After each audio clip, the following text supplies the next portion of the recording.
वो कहते हैं कि जिंदगी के दो छोर होते हैं, एक पहला और एक आखिरी। पहला छोर जन्म और अंतिम छोर मृत्यु। जब पहला छोर होता है, जब आप इस दुनिया में आते हैं, तब आपके अभिभावक अभिभावक के रूप पर आपके आधार कार्ड पे, आईडी पे एक नाम लिखा होता है जो आपके पिता या माता का होता है। और अंत में जब आप मरते हैं तो आपके मृत्यु प्रमाण पत्र पर भी एक नाम लिखा होता है जो आपके अभिभावक का होता है। लेकिन आज हम एक ऐसे व्यक्ति के साथ हैं जो 40 साल की उम्र में लगभग 5,000 लोगों से ज्यादा ही लोगों के अभिभावक हो चुके हैं। अनाथ लाशों का ये अंतिम संस्कार कराते हैं। जिन लोगों का कोई नहीं होता उनकी मोक्ष संस्था होती है। ये बोर्ड आप मेरे पीछे देख रहे हैं, जिनका कोई नहीं उनका मोक्ष। और मेरा कुछ भी बहुत ज्यादा बोलना अतिशयोक्ति होगा। ये मटके देख रहे हैं, व्यवस्था देख रहे हैं, ये सारी आशीष भैया की है। भैया का नाम आशीष ठाकुर है, जबलपुर से हैं, मोक्ष संस्था चलाते हैं। आगे की जो भी कहानी होगी मैं बोल बहुत कुछ सकता हूँ, पर भैया से सुनते हैं। आशीष नमस्कार। सर नमस्कार सिद्धार्थ भैया, स्वागत है आपका, धन्यवाद। कम से कम इस दर्द में शामिल होने के लिए आप सबका धन्यवाद। नहीं, आप, मैं बता रहा हूँ कि वो शाहरुख खान की एक लाइन है ना, कितनी शिद्दत से मैंने तुम्हें पाने की कोशिश की है। सर तो मैं आपको सालों से ढूंढ रहा था, अब मुलाकात हो पाई। मैं बहुत पहले से आपको कवर करना चाहता था। सर ये आपकी ईश्वर की ब्लेसिंग्स हैं और आपका हृदय है कि हम मिल रहे हैं और शायद एक फिर से शुरुआत करते हैं एक नए सिलसिले की, नए बात की, नए दौर की। तो फिलहाल आप जबलपुर शहर के मेडिकल स्थित मोक्ष आश्रय में हैं। मोक्ष एक्चुअली मैं आपको ब्रीफ करूं कि मोक्ष लावारिस लोगों का आश्रय है, लावारिस जिंदगियों का और लावारिस मौतों का। जिंदगी के साथ भी और जिंदगी के बाद भी यह सिलसिला जारी है और कोशिशें जारी है। यहाँ पर हम ऐसे लावारिस लोगों को रखते हैं जो सिस्टम से तिरस्कृत हैं, परिवार से तिरस्कृत हैं, अस्पतालों से तिरस्कृत हैं, जमीन और आसमान से तिरस्कृत है। इनको ना इलाज मिलता है, ना भोजन मिलता है, ना जमीन मिलती है, ना 2 गज कफन मिलता है। ऐसे लोगों के लिए मोक्ष कार्य करता है। जिनको दुनिया ने अनाथ बना दिया है, जबलपुर में उनके लिए आशीष भैया काम करते हैं। तो पहले हम एक टूर करते हैं इनका पूरा सिस्टम क्या है, ये कैसे काम करते हैं, और फिर हम आपको आगे बताते हैं। आइए।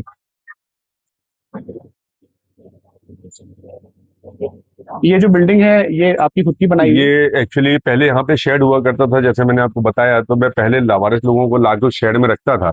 ये लावारिस लोग सड़कों में पड़े होते थे या अस्पताल वाले उन्हें बाहर कर देते थे, क्योंकि हमारे भारत में ऐसे लोगों के लिए कोई इलाज नहीं है। क्योंकि इनका ना तो आधार है, ना कोई आईडी है, कोई आयुष्मान नहीं है। और इवन आपको जानकारी होना चाहिए कि आज तो हमारे देश में मरने के बाद भी ओटीपी लगता है। अगर आपको पोस्टमार्टम कराना है तो ओटीपी आपको चाहिए होगा।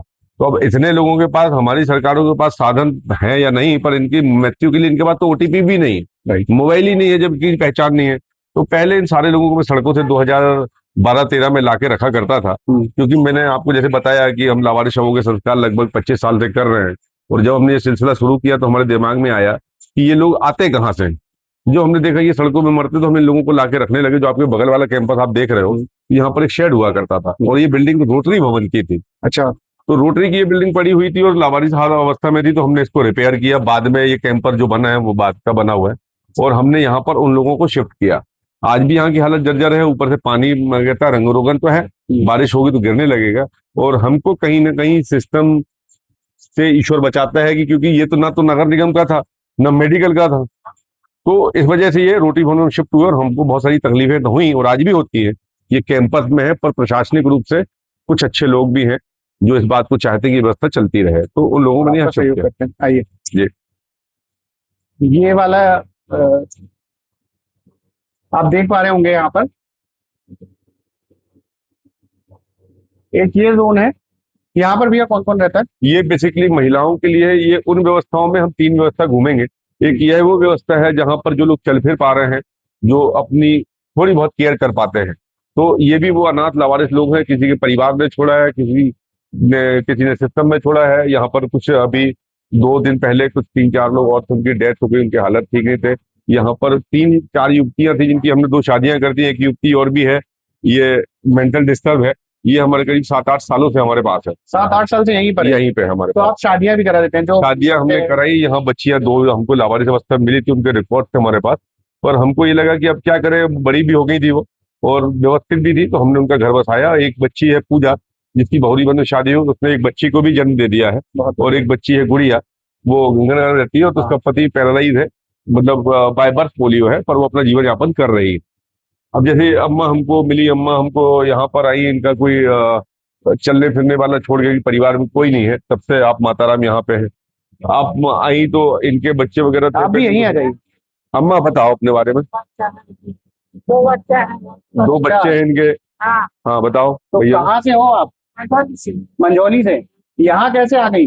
हाँ वही तो बात करना भाई। और बच्चे आपके? हाँ, तो फिर यहाँ वो नहीं रखते हैं साथ में? नहीं लगती।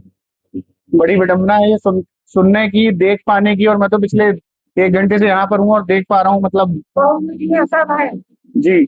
हाँ अब जबकि इनको पुलिस छोड़ के गई यहाँ, अच्छा माताराम बाईपास में भटक रही थी अच्छा। और पुलिस इनको छोड़ गई रात को 12 बजे। तो अब अगर पुनर्वास की और बाकी योजनाओं की बात करें, ऐसा नहीं है कि अवेयर नहीं है, पर इनके लिए वृद्धाश्रम में भी जगह नहीं है, शासकीय वृद्धाश्रम में।